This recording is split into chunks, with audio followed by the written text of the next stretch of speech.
कि 10वीं का एग्जाम तो कुछ भी नहीं है, और मैं खुद भी कहता हूँ कि 10वीं का एग्जाम कोई बहुत बड़ा हुआ नहीं है। आप गिनती के 10 दिन पहले भी पढ़ोगे तो भी बहुत अच्छा कर सकते हो, सिलेबस ही 2 दिन में खत्म हो सकता है। बट ये बताओ सुबह 4 बजे क्यों पढ़ाते हो आप? ये कौन सा तरीका है पढ़ाने का? मैंने ये भी देखा था कि आपकी एक कोई क्लास थी और फिर उसके बाद मैं कहीं पढ़ रहा था, तो जब युवा हम आप बातचीत करेंगे तो सुबह 4 बजे आपकी क्लास में 5 लाख बच्चा बैठ जा रहा है। मतलब हमारे तो जो है चमड़ी उधेड़ दे कोई तब भी 4 बजे न उठे। मतलब एक शर्त पे उठ सकता था कि सुबह मैच खेलने जाना है, क्रिकेट खेलने जाना है, तो भी मतलब मैं वो प्लेयर होता जो सबसे लास्ट में पहुंचता था। पूरी फील्डिंग सेट हो गई रहती तो बोला आपने कहा हाँ विकेट कीपर ही नहीं, तब मैं पहुंचता था। 4 बजे बच्चों को उठा दे रहे हो यार।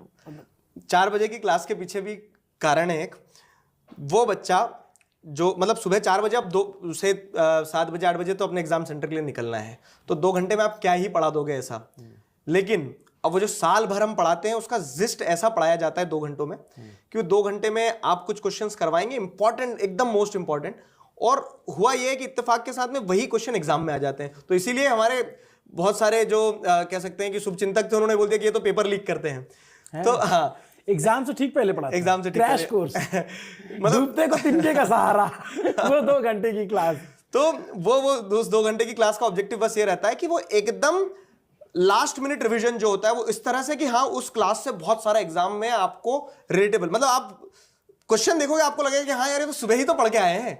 तो इसलिए वो 4 बजे की क्लास का क्रेज रहता है, और कुछ नहीं है। बाकी ऐसा कुछ नहीं है कि हमें कहीं पेपर मिल गया। कब कब करते हो ये जैसे मान लो कि अभी 7 मार्च को पेपर है सोशल साइंस का, तो 7 मार्च के दिन बच्चा पेपर देने जाएगा, उससे सुबह पहले करेंगे जिसमें हम एक फाइनल रिवीजन कराते हैं, और उसी को बच्चे कहते हैं कि पेपर लीक कर दिया। तो ऐसा कुछ नहीं है, वो ये है कि वो एक्सपीरियंस का मामला रहता है कि 10वीं का सिलेबस है ही कितना, उस पूरे सिलेबस को अगर अच्छे से रिसर्च करके आप 10, 20, 50 क्वेश्चन दे दोगे तो तय है कि उसमें से 80% क्वेश्चन आते हैं। ये बात तो सही है, मतलब पढ़ाया जा सकता है। लास्ट टाइम पे हम लोग जो साल भर कुछ नहीं पढ़े हैं तो उसके बाद इंतजार कर रहे हैं कि हमारे टाइम पे तो गाइड आती थी ना विद्या, पतली सी, उसको पढ़ लेते थे, उसके बाद उसको पढ़ के जाते थे कि इसमें से कुछ आ जाएगा।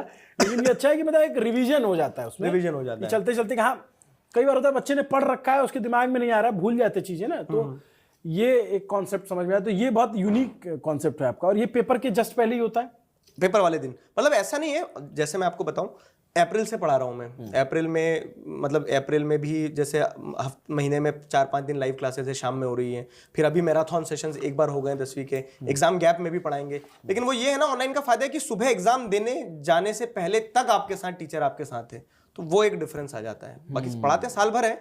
सुबह वाली क्लास, जो बच्चा निहायत ही ऐसा है ना कि मैं तो पढ़ूंगा ही नहीं, मैं तो सुबह बस पढ़ूंगा, तो उसको सुबह वाली क्लास का इंतजार रहता है बस कि हाँ यहाँ से काम हो जाएगा, अपना पास तो हो जाएंगे बहुत बेहतरीन। बट ये तो बताओ, मतलब आप लोग बच्चों को ये तो बताओ ना कि यार नंबर्स मैटर नहीं करते। तो आपके कितने मार्क्स थे 10th में? 68। हाँ मेरे थे 60, एग्जैक्ट 60। आपसे ज्यादा थे मेरे। आपके ज्यादा, एग्जैक्ट 60 थे। एक नंबर कम होता हमारे टाइम पे तो फर्स्ट डिवीजन और सेकंड डिवीजन, तो सेकंड डिवीजन में आ जाते आप। एक नंबर कम होता तो सेकंड डिवीजन आ जाता। एक एकदम एग्जैक्ट नंबर आए थे।